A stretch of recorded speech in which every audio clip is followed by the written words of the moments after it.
ಆಮೇಲೆ ಎಷ್ಟೋ ಜನ ಸರ್ ನಂಗೆ ಬಿ ಪಿ ಇದೆ ಸರ್, ಬಿ ಪಿ ಇರಬೇಕು. ಬಿ ಪಿ ಅಂದರೆ ಬ್ಲಡ್ ಪ್ರೆಷರ್, ರಕ್ತದ ಒತ್ತಡ. ಬ್ಲಡ್ಗೆ ಪ್ರೆಷರೇ ಇಲ್ಲ ಅಂದರೆ ಇಡೀ ಶರೀರ ಅದು ಸಂಚರಿಸೋದು ಹೇಗೆ? ಒಂದು ಪ್ರೆಷರ್ ಇರಬೇಕಲ್ವ. ಟ್ಯಾಂಕಲ್ಲಿ ನೀರಿದ್ದು ಅದಕ್ಕೆ ಪ್ರೆಷರ್ ಇದ್ದರೆ ತಾನೇ. ಕೆಳಗಡೆ ಗ್ರೌಂಡ್ ಫ್ಲೋರ್ ನಲ್ಲಿ 25ನೇ ಫ್ಲೋರ್ ಅಪಾರ್ಟ್ಮೆಂಟಿಂದ ಗ್ರೌಂಡ್ ಫ್ಲೋರ್ ಕಾರ್ ವಾಶ್ಗೆ ನಲ್ಲಿಗೆ ನೀರು ಬರಬೇಕು ಅಂದರೆ ಪ್ರೆಷರ್ ಇರಬೇಕಲ್ವ. ಪ್ರೆಷರೇ ಇಲ್ಲ ಅಂದರೆ ಹೇಗೆ ಹತ್ತುತ್ತೆ? ಸೊ ಹಾಗಾಗಿ ಒಂದು ಸ್ಟಿಪ್ಯುಲೇಟೆಡ್ ಎನರ್ಜಿ, ಒಂದು ಫ್ಲೋ ಇದ್ದರೆ ಅದಕ್ಕೆ ಬ್ಲಡ್ ಪ್ರೆಷರ್ ಅಂತ ಕರಿತೀವಿ. ಬಿ ಪಿ ಇರಲೇಬೇಕು, ಇಲ್ಲಾಂದ್ರೆ ಮನುಷ್ಯ ಬದುಕಿರ್ಲಿಕ್ಕೆ ಸಾಧ್ಯನೇ ಇಲ್ಲ. ಮನುಷ್ಯ ಸತ್ತೋದಾಗ ಬಿ ಪಿ 0 ಆಗಿಬಿಡುತ್ತೆ. B P well under control ಇರಬೇಕು. ಕಾಮನ್ ವ್ಯಾಲ್ಯೂಸ್ ಏನು, ಸ್ಟ್ಯಾಂಡರ್ಡ್ ವ್ಯಾಲ್ಯೂಸ್ ಏನು, ದೊಡ್ಡ ಜಿಜ್ಞಾಸೆ. ಸರ್ 120/80 ಇರಬೇಕು ಸಿಸ್ಟೋಲ್ ಬೈ ಡಯಾಸ್ಟೋಲು, ಮೇಲೆ 140 ಆಗಿಬಿಟ್ಟಿದೆ ಸರ್, ಏನು ಯೋಚನೆ ಮಾಡಬೇಕಾ? ಕೆಳಗಡೆ 84 ಕಾಣಿಸ್ತದೆ ಸರ್, 4 ಯೂನಿಟ್ ಜಾಸ್ತಿ, ಒಳ್ಳೆ ಔಷಧ ತೊಗೊಂಡ್ಬಿಡ್ಬೇಕಾ?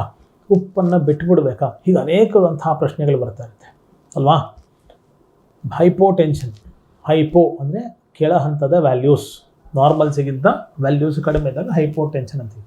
ಆಗ ನಿಮಗೆ ತಲೆ ಚಕ್ಕರ ಬರ್ತಕ್ಕಂಥದ್ದು, ನೀರಸವಾಗಿರ್ತಕ್ಕಂಥದ್ದು, ಸುಸ್ತಾಗ್ತಕ್ಕಂತಹ ಸಂಭಾವನೆ, ಯಾವುದೇ ಕೆಲಸ ಮಾಡಲಿಕ್ಕೆ ಲವಲವಿಕೆ ಇಲ್ಲದೆ ಇರ್ತಕ್ಕಂಥದ್ದಾಗುತ್ತೆ.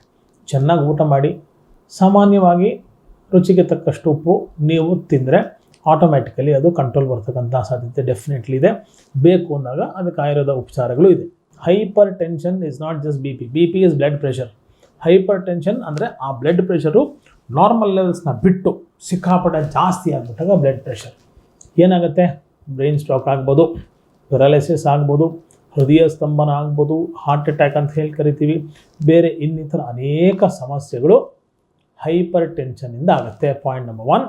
Point number 2, uncontrolled hypertension ಅಂದರೆ ಸಿಕ್ಕಾಪಟ್ಟೆ ದೀರ್ಘಕಾಲೀನವಾಗಿ ಒಬ್ಬ ಮನುಷ್ಯ ಬಿ ಪಿಯನ್ನು ಚೆಕ್ಕೇ ಮಾಡಿಕೊಳ್ಳದೆ ಅಥವಾ ಚೆಕ್ ಮಾಡಿಕೊಂಡು ಜಾಸ್ತಿ ಇದೆ ಅಂತ ಹೇಳಿದ ಮೇಲೂ ಪರವಾಗಿಲ್ಲ ಬಿಡು, ಈ ವಾರ ಸ್ವಲ್ಪ ಉಪ್ಪು ಕಮ್ಮಿ ಮಾಡಿಬಿಡೋಣ, ಸ್ವಲ್ಪ ಈ ವಾರ ವಾಕ್ ಮಾಡಿಬಿಡೋಣ, ಮುಂದಿನ ವಾರ ಕಮ್ಮಿ ಆಗುತ್ತೆ ಅಂತಕ್ಕಂಥ ಮಾನಸಿಕ ಸಿದ್ಧತೆಯನ್ನು ಸ್ಟಿಮ್ಯುಲೇಟ್ ಮಾಡಿಕೊಂಡು ತನಗ್ತಾನೆ ತಿಂಗಳಾಂಗಟ್ಲೆ ವರ್ಷಾಂಗಟ್ಲೆ ಆ ನಾಳೆ ಅನ್ನೋದು ಬರೋದೇ ಇಲ್ಲ. ಅನೇಕ ಸಂದರ್ಭದಲ್ಲಿ ನ್ಯೂ ಇಯರ್ ರೆಸಲ್ಯೂಷನ್, 25ನೇ ವರ್ಷದಲ್ಲಿ ಪ್ರತಿನಿತ್ಯ ನಾನು 4 ಕಿಲೋಮೀಟರ್ ವಾಕ್ ಮಾಡ್ತೀನಿ ಅಂತಕ್ಕಂಥ ಸಂಕಲ್ಪ ಮಾಡ್ತೀವಿ, ರೆಸಲ್ಯೂಷನ್ ಮಾಡ್ಕೊತೀವಿ. ಅನುಷ್ಠಾನ 2026 ಜನವರಿವರೆಗೂ ಅದು ಬರೋದೇ ಇಲ್ಲ, ಹಾಗೆ ವರ್ಷಗಳು ಉರುಳಿ ಹೋಗ್ತವೆ.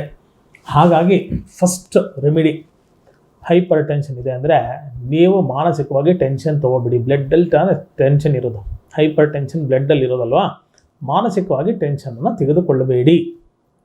ಎಷ್ಟು ಶಾಂತಚಿತ್ತವಾಗಿ ಸಮಚಿತ್ತವಾಗಿ ಎಲ್ಲ ವಿಷಯಗಳನ್ನು ಸಮಚಿತ್ತದಿಂದ ನೀವು ಗ್ರಹಿಸ್ತಾ ಬರ್ತಿರೋ ಯಶಸ್ಸು ನಿಮಗೆ ಕಟ್ಟಿಟ್ಟ ಬುತ್ತಿ ಬಿ ಪಿಲಿ ಕಮ್ಮಿ ಆಗಲಿಕ್ಕೆ.